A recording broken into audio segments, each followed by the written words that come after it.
So the first activity that I'd like to engage you in is to think about the spiritual, moral, social and cultural activities that are going on in your school.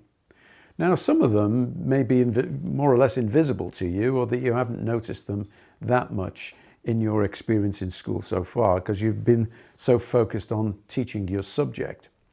But if you think about it, every time children have an assembly or every time they walk down the corridor, the values of the school are being communicated to them by the subjects that are being addressed or highlighted, or the extracurricular activities that are going on. So what I'd like you to do is think about these 4 categories of education activities that go on within the school life, not necessarily part of a subject focus, but are going on every day.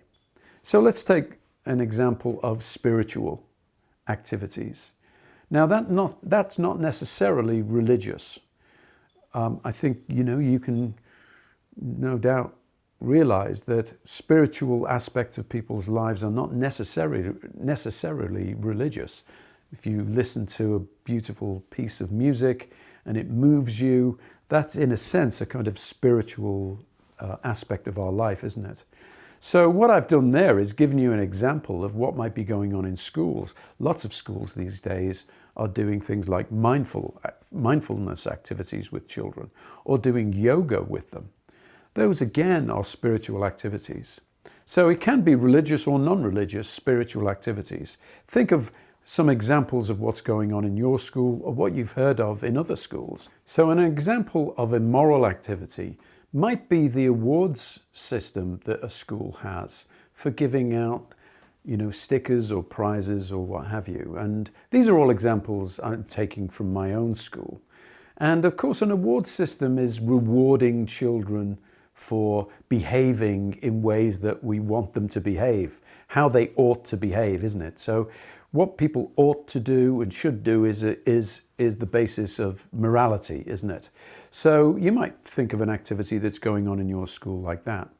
Similarly, for social activities, in my school, we had a system of playground buddies where children, particularly the older ones, could be in the playground, and where they saw other kids who were on their own or lonely or marginalized, the playground buddies would look after them. So that's promoting, the social aspects of our life and our social skills. And finally, the cultural activities that go on, and there's lots of those. In my school, one example of it was that we had an opportunity for kids to learn a steel band after school. So clearly, music appreciation and skills acquisition in music is a cultural activity.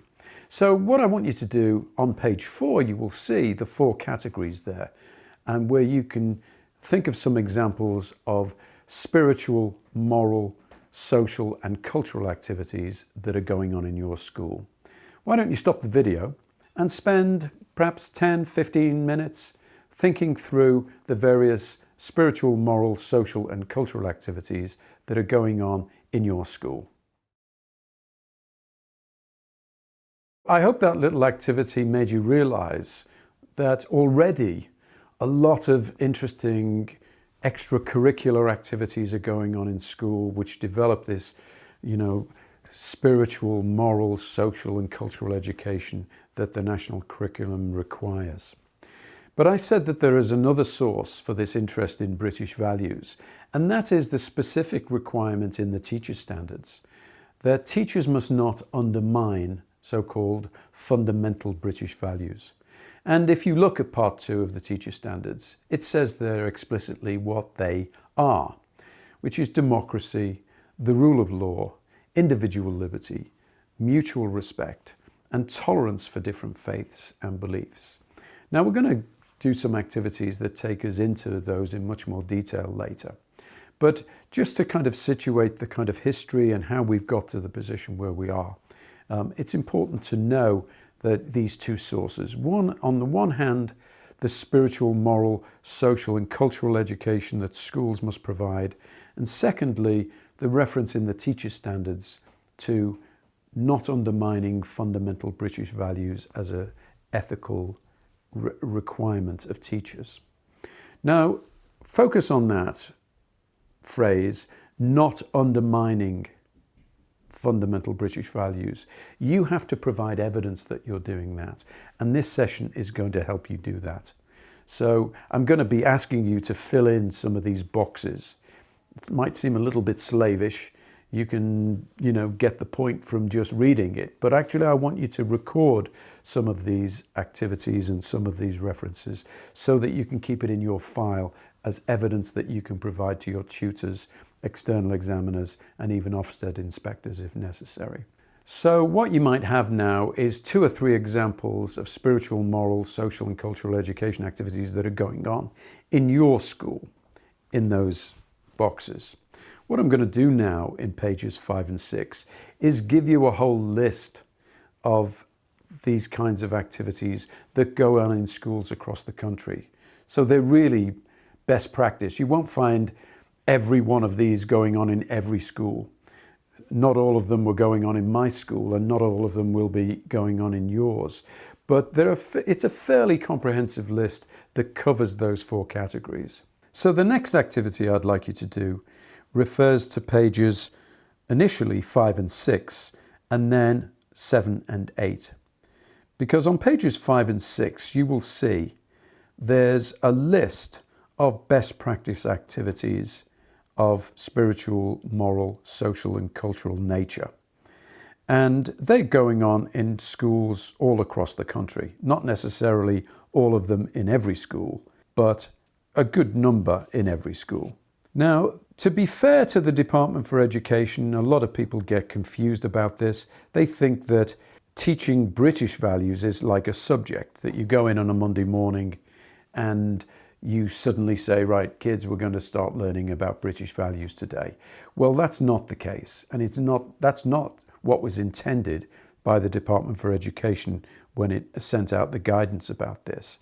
Fundamental British values should be taught and understood through the spiritual, moral, social and cultural education that schools already provide. So what I want you to do now is look at all those examples of that on pages 5 and 6 and think about which of these activities relate more or less to these fundamental British values of democracy, the rule of law, individual liberty, mutual respect and tolerance for people of different faiths and beliefs. Hi everybody, my name is Alan Newland and I've been in education for over 40 years now, both as a teacher in a primary school, as a head teacher, as a lecturer in teacher education, as an advisor to the Department for Education and at the General Teaching Council for England. So I've decided to put my sessions online. I think these professionally recorded and edited sessions provide an excellent solution to the teaching and learning challenges we face in the coming months. They provide an innovative way of providing content to students and trainees that you can deliver at your convenience in the time that you choose. And it engages students, I think, in a way that keeps them interested and maintains their concentration levels. So if you're interested in accessing these videos, do get in touch with me through the contact details that are on screen now. I'll be very happy to answer any queries or questions that you have, and I look forward to talking to you.